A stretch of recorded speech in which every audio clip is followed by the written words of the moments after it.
2008-এর ইলেকশনে আপনারা প্রমাণ করেছেন ভোলার মাটি ব্যারিস্টার আন্দালি বাবা পার্থবার ঘাটি।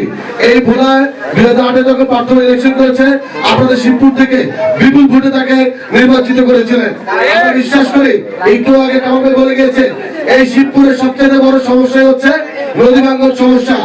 আজকে যদি পার্থবাইকে আপনারা সংসদে যাওয়ার সুযোগ করে দেন শিবপুরের উন্নয়নের জন্য 2026-এর ইলেকশনে পার্থবাইকে সংসদে পাঠানোর দায়িত্ব কি শিবপুরবাসী নেবে না? আমরা কি সবাই বলতে পারি 2026-এর ইলেকশনে পার্থবাই দরকার কি?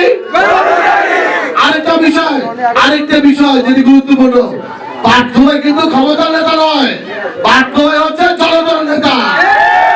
জনতার নেতা কিন্তু ভোলাবাসীর যে সমস্ত স্বার্থ বিরোধী কোন কাজের সাথে তিনি জড়িত থাকেন না।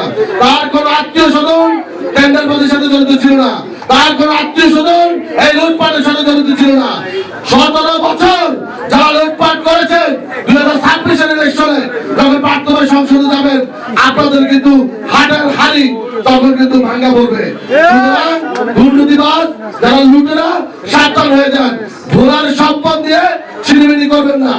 এই যে আপনাদের পাশে যেটি রয়েছে গরিবের দুবাই নামে আপনারা সবাই চিনেন, তার আব্বা মরহুম নাজির রহমান মঞ্জু সাহেব এই শিবপুরের নদী উন্নয়নের জন্য সর্বোচ্চ তিনি চেষ্টা করেছিলেন।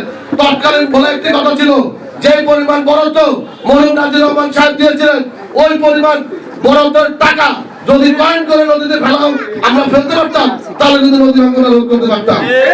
তাহলে বুঝেন কি পরিমাণ দুর্নীতি এখানে হয়েছে।